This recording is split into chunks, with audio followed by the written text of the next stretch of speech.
ഈശോ മിശിഹായ്ക്ക് സ്തുതിയായിരിക്കട്ടെ. പ്രിയപ്പെട്ടവരെ, ഇന്ന് തപസ് കാലത്തിലെ 3-ാം ഞായർ, തപസ് കാലത്തിലെ 1-ാം ഞായറാഴ്ച ഈശോയോട് ചേർന്ന് നമ്മൾ മരുഭൂമിയിലേക്ക് പോയി. അവിടെ സാത്താനെ തോൽപ്പിച്ചു, പരീക്ഷകളെ ജയിച്ചു, ആത്മാവിൻ്റെ ശക്തിയാൽ നിറഞ്ഞ് പരിശുദ്ധ ജീവിതത്തിലേക്ക് കർത്താവ് കടന്നു വന്നു.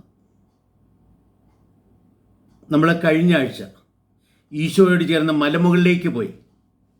അവിടെ ദൈവത്തിൻ്റെ മഹത്വം ദർശിച്ചു, ദൈവത്തിൻ്റെ സ്വരം നാം കേട്ടു, ദൈവ സാന്നിധ്യം നാം അനുഭവിച്ചു. തപസ്സുകാലത്തിലെ 3-ാം ഞായറിൽ നമ്മൾ വരുമ്പോൾ, പ്രിയപ്പെട്ടവരെ, നമ്മൾ ഈ പ്രപഞ്ചത്തിലൂടെ ഒന്ന് നടന്നു നീങ്ങുക. പ്രപഞ്ചത്തിൽ നമ്മൾ ഏറ്റവും കൂടുതൽ കാണുന്നത് വൃക്ഷങ്ങളെയാണ്, മരങ്ങളെയാണ്, ചെടികളെയാണ്. അപ്പം അതിലൂടെ ഇന്ന് ദൈവം നമ്മളോട് സംസാരിക്കുക. ഇന്നത്തെ 1-ാമത്തെ വായനയിൽ ദൈവത്തിൻ്റെ തന്നെ പ്രതീകമായി നമ്മൾ ഒരു ചെടിയെ കാണുക. എരിയുന്ന മുൾപടർപ്പ്, എരിഞ്ഞു തീരാത്ത അഗ്നി, അതിൽ നിന്ന് ദൈവത്തിൻ്റെ സ്വരം. എൻ്റെ ജനത്തിൻ്റെ രോദനം ഞാൻ കേട്ടു, അവരുടെ കഷ്ടപ്പാടുകൾ ഞാൻ കണ്ടു, അവരെ രക്ഷിക്കാൻ ഞാൻ ഇറങ്ങി വന്നിരിക്കുകയാണ് എന്ന് ദൈവം പറയുക മോശയോട്. ദൈവം മോശയോട് പറയാണ്, ഞാൻ നിന്നെ അയക്കാൻ പോവുക, എൻ്റെ ജനത്തെ വിമോചിപ്പിക്കുവാനായിട്ട്, അവരെ ഈജിപ്തിലെ അടിമത്തത്തിൽ നിന്ന് മോചിപ്പിച്ച് വാഗ്ദത്ത ഭൂമിയിലേക്ക് നയിക്കുവാനായി ഞാൻ നിന്നെ അയക്കുവാണ് എന്ന് ദൈവം പറയുന്ന ആ മോശയുടെ വിളിയുടെ അനുഭവമാണ് ഇന്നത്തെ 1-ാമത്തെ വായനയിൽ നമ്മൾ വായിച്ചു കേട്ടത്. ആ മരത്തിൽ നിന്ന്, പ്രിയപ്പെട്ടവരെ, ദൈവത്തിൻ്റെ തേജസ് ഉയരുന്നതും ദൈവത്തിൻ്റെ സ്വരം കേൾക്കുന്നതും അവിടെ ദൈവസാന്നിധ്യം മോശ അനുഭവിക്കുന്നതുമാണ് അവിടെ നമ്മൾ കാണുക. നമ്മൾ ഇന്നത്തെ സുവിശേഷത്തിലേക്ക് നോക്കുമ്പോഴോ നമ്മൾ അവിടെ കാണുന്നത് കർത്താവ് പറയുന്ന ഒരു മരം ആണ്. ഫലം തരാത്ത മരം, അത്തിപ്പഴം ഇല്ലാത്ത മരം. പ്രിയപ്പെട്ടവരെ, അത് നമ്മുടെ പ്രതീകമാണ്. നമ്മൾ ഈ തപസ്സുകാലത്തിലൂടെ മുന്നേറുമ്പോൾ നമുക്ക് ദൈവത്തിൻ്റെ കരുണ ധ്യാനിക്കാൻ പറ്റണം, ദൈവത്തെ കണ്ടുമുട്ടാൻ സാധിക്കണം, അവിടുത്തെ സ്വരം കേൾക്കാൻ പറ്റണം, അവിടുത്തെ സാന്നിധ്യം അനുഭവിക്കാൻ പറ്റണം, അവിടുത്തെ വിളി കേട്ട് അവിടുത്തെ രോദനം, അവിടുത്തെ വേദന നമ്മൾ ഉൾക്കൊണ്ട് ആ കർത്താവിൻ്റെ സ്നേഹത്താലും കരുണയാലും നിറഞ്ഞ ജനത്തെ വിമോചിപ്പിക്കുന്നവരായി ഇറങ്ങിത്തിരിക്കാൻ നമുക്കൊക്കെ സാധിക്കണം. പ്രിയപ്പെട്ടവരെ, നമ്മൾ ഇന്നത്തെ സുവിശേഷത്തിൽ കാണുന്ന ആ വൃക്ഷമുണ്ടല്ലോ, ഫലം തരാത്ത വൃക്ഷം, അത് നമ്മുടെയൊക്കെ പ്രതീകമാണ്. ദൈവം നമ്മളെ നോക്കുക, ഫലമുണ്ടോ എന്ന് നോക്കുക. നമ്മുടെ ജീവിതത്തെ ഫലവത്തായി അർത്ഥപൂർണമായി ജീവിക്കുവാനായിട്ട് പ്രത്യേകമായിട്ട് നമ്മൾ വിളിക്കപ്പെടുക. നമ്മൾ ഈ തപസ്സുകാലം എന്ന് പറയുന്നത് ഒരു രൂപത്തിൽ യജമാനൻ അല്ലെങ്കിൽ ആ കൃഷിക്കാരൻ പറയാണ്, ഈ അത്തിമരത്തെ 3 വർഷമായിട്ട് ഇതിന് ഫലമുണ്ടോ എന്ന് ഞാൻ നോക്കുക, ഇതേവരെ ഒന്നും കാണാൻ പറ്റിയില്ല, അതുകൊണ്ട് വെട്ടിക്കളയാം എന്ന് പറയുമ്പോൾ അവിടെ ആ രൂപത്തിൽ വേലക്കാരൻ എന്നുള്ള രീതിയിൽ, കൃഷിക്കാരൻ എന്ന രീതിയിൽ, പ്രിയപ്പെട്ടവരെ, സഭ ദൈവത്തോട് പറയുക, എന്താണെന്നറിയാവോ, അല്പം കൂടെ ഒന്ന് ക്ഷമിക്കുക, 1 വർഷം കൂടെ ഞാൻ അതിന് കിളച്ച് വളമിടാം, എന്നിട്ട് അതിൽ ഫലമുണ്ടോ എന്ന് നോക്കാം. പ്രിയപ്പെട്ടവരെ, നമുക്ക് ഈ തപസ്സുകാലം ഉണ്ടല്ലോ, അങ്ങനെ നമുക്ക് പ്രത്യേകമായി ലഭിച്ചിരിക്കുന്ന ഒരു കാലഘട്ടമാണ്. നമ്മുടെ ജീവിതത്തിലേക്ക് ഒന്ന് തിരിഞ്ഞു നോക്കാനും, നമ്മുടെ ജീവിതത്തെ ഒന്ന് പരിവർത്തനപ്പെടുത്തുവാനും, നമ്മുടെ ജീവിതത്തിൽ നിന്ന് ദൈവം പ്രതീക്ഷിക്കുന്ന രീതിയിൽ ഫലമുളവാക്കാനും നമുക്കൊക്കെ സാധിക്കണം. അങ്ങനെ ഫലം നിറഞ്ഞ വൃക്ഷങ്ങളായി നമുക്കാകാനായിട്ട് സാധിക്കണം. നമ്മൾ 1-ാമത്തെ സങ്കീർത്തനത്തിൽ അല്ലെ ജെറമ്യാ പ്രവാചന പുസ്തകത്തിൽ 17-ാമത്തെ അധ്യായത്തിലൊക്കെ 2 തരം മരങ്ങളെക്കുറിച്ച് പറയുന്നുണ്ട്. ഒന്ന് ഒരു കുറ്റിച്ചെടിയാണ്. മനുഷ്യനിൽ ആശ്രയിക്കുന്ന മനുഷ്യൻ്റെ ജീവിതം ഒരു കുറ്റിച്ചെടി പോലെയുമാകും എന്ന് പറയാണ്. നേരെ മറിച്ച് ദൈവത്തിൽ ആശ്രയിക്കുന്ന മനുഷ്യനോ, അവൻ ഫലപുഷ്ടമായ സമൃദ്ധമായ ഫലം പുറപ്പെടുവിക്കുന്ന ആറ്റുതീരത്ത് നടപ്പെട്ട വൃക്ഷം പോലെ എന്ന് പറയാണ്. നമ്മൾ ഈ ജെറമ്യാ പ്രവചന പുസ്തകത്തിലെ 1-ാമത്തെ സങ്കീർത്തനത്തിലും നമ്മൾ ആ 2 തരത്തിലുള്ള വൃക്ഷങ്ങളെ കാണുക. ഫലം തരാത്ത വൃക്ഷം, അതാണ് നമ്മൾ ഇന്നത്തെ സുവിശേഷത്തിൽ കാണുന്നത്. നമ്മൾ ഫലം സമർത്ഥമായി പുറപ്പെടുവിക്കുന്നവരാകണം.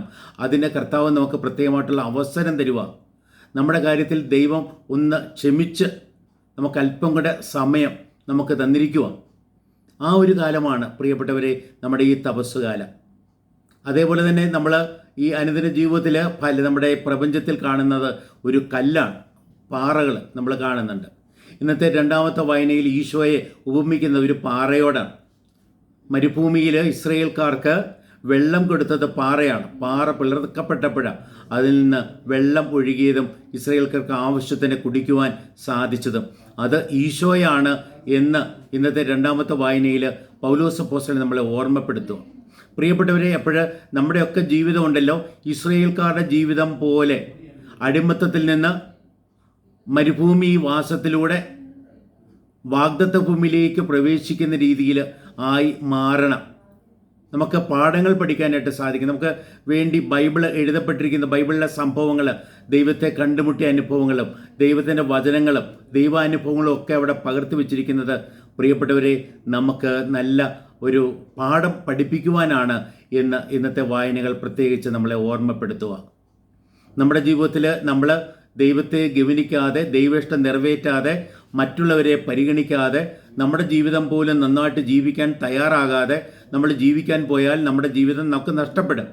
നേരെ മറിച്ച് ദൈവത്തിൽ പൂർണ്ണമായും ആശ്രയിക്കുവാനും നിരന്തരം ദൈവസ്വരം ശ്രവിച്ച് അത് നിറവേറ്റിക്കൊണ്ട് ജീവിക്കുവാനും പ്രിയപ്പെട്ടവരെ മറ്റുള്ളവരുടെ കാര്യത്തിൽ കരുതൽ കാണിക്കുവാനും മറ്റുള്ളവരോട് കരുണയാൽ നിറയുവാനും നമുക്ക് സാധിക്കുമ്പോൾ ദൈവത്തിന് മനുഷ്യനോട് തോന്നുന്ന വലിയ കരുണ, അവൻ്റെ പാപം അവനെതിരെ പരിഗണിക്കാതെ ശിക്ഷയിൽ നിന്നും മോചിപ്പിച്ച് കരുണ കാണിക്കുന്ന ആ ദൈവത്തിൻ്റെ കരുണ നമുക്ക് ശീലിക്കാനായിട്ട് സാധിക്കണം. പ്രിയപ്പെട്ടവരെ, ഈ തപസ്സുകാലത്തിലൂടെ നമ്മൾ മുന്നേറുമ്പോൾ അതിനാൽ പ്രിയപ്പെട്ടവരെ നമുക്ക് ഈ മരങ്ങളിൽ നിന്ന് പാഠം പഠിക്കാം, ഈ കല്ലിൽ നിന്ന് പാഠം പഠിക്കാം.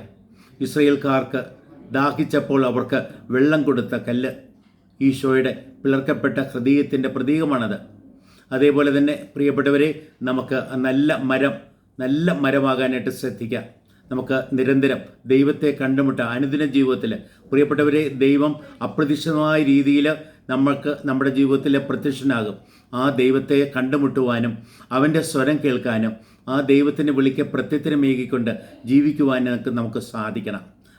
നമ്മുടെ ജീവിതത്തിൽ പ്രിയപ്പെട്ടവരെ ദൈവ സാന്നിധ്യ ബോധത്തോടെ, നീ നിൽക്കുന്ന സ്ഥലം പരിശുദ്ധമാണ് എന്ന ഒരു ബോധത്തോടെ പ്രിയപ്പെട്ടവരെ ദൈവത്തെ സമീപിക്കുവാൻ, ദൈവസ്വരം കേൾക്കാൻ, ദൈവത്തെ അനുസരിക്കുവാൻ നമുക്ക് സാധിക്കണം.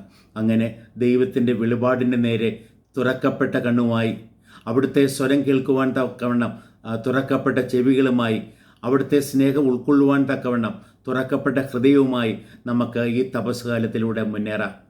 അതേപോലെ തന്നെ പ്രിയപ്പെട്ടവരെ നമുക്ക് നമ്മുടെ ജീവിതം നല്ല ഫലവത്തായി അർത്ഥപൂർണമായി ജീവിക്കുവാനായിട്ട് ശ്രദ്ധിക്കാം.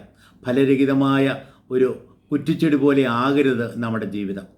ദൈവത്തിൽ ആശ്രയിച്ചുകൊണ്ട് പ്രിയപ്പെട്ടവരെ ദൈവത്തിൻ്റെ പദ്ധതി ഗ്രഹിച്ച് ആ ദൈവത്തിൻ്റെ പദ്ധതി നിറവേറ്റി, ദൈവേഷ്ടം നിറവേറ്റി, ദൈവത്തെ മഹത്വപ്പെടുത്തി മറ്റുള്ളവർക്ക് അനുഗ്രഹമേകി ജീവിക്കുവാൻ നമ്മൾ തയ്യാറാകുമ്പോഴാണ് പ്രിയപ്പെട്ടവരെ നമ്മുടെ ജീവിതം അർത്ഥപൂർണമാവുക, ഫലവത്താകുക. നമ്മിലേക്ക് നോക്കി ഇതിൽ ഫലമുണ്ടോ എന്ന് നോക്കുമ്പോൾ, ദൈവം നോക്കുമ്പോൾ പ്രിയപ്പെട്ടവരെ അവിടത്തേക്ക് ഫലം കാണാൻ സാധിക്കട്ടെ. സ്നേഹത്തിൻ്റെ, വിശ്വസ്തതയുടെ, എല്ലാം അനുഗ്രഹത്തിൻ്റെ, നന്മയുടെ ആ ഫലങ്ങൾ, പരിശുദ്ധാത്മാവിൻ്റെ ഫലങ്ങൾ നമ്മൾ ഗലാത്യർ 5:22 മുതൽ വായിക്കുന്നുണ്ടല്ലോ. സ്നേഹം, സന്തോഷം, സമാധാനം, എല്ലാം, ക്ഷമ, എല്ലാം ആ രീതിയിൽ ഫലവത്തായി നമുക്ക് ജീവിക്കാം. ദൈവം നമുക്ക് തന്നിരിക്കുന്ന ഈ പ്രത്യേകമായിട്ടുള്ള അവസരം പ്രിയപ്പെട്ടവരെ നമ്മൾ കളഞ്ഞു കുളിക്കല്ലേ, നമുക്ക് ഫലവത്തായിട്ട് ഉപയോഗിക്കാം. ദൈവം നമുക്ക് പ്രത്യേകമായിട്ടുള്ള അവസരം തന്നിരിക്കുകയാണ്. മാനസാന്തരപ്പെടാൻ, പരിവർത്തനപ്പെടാൻ, ദൈവത്തിൻ്റെ ഇഷ്ടമനുസരിച്ച് ജീവിതത്തെ രൂപാന്തരപ്പെടുത്തുവാൻ നമുക്കതനുസരിച്ച് നമ്മുടെ ജീവിതം ക്രമീകരിക്കാം. ദൈവത്തിന് ഏറ്റവും പ്രിയപ്പെട്ടവരായി ജീവിക്കുവാൻ നമുക്ക് തയ്യാറാകാം. ദൈവത്തിൻ്റെ കരുണയാൽ നിറഞ്ഞ എവരോടും കരുണ കാണിച്ചുകൊണ്ട് ദൈവത്തിൻ്റെ പ്രിയപ്പെട്ട മക്കളായി നമുക്ക് പ്രക്ഷോഭിക്കാം. ദൈവം നമ്മെ ഓരോരുത്തരെയും സമർത്ഥമായി അനുഗ്രഹിക്കട്ടെ. ആമേൻ.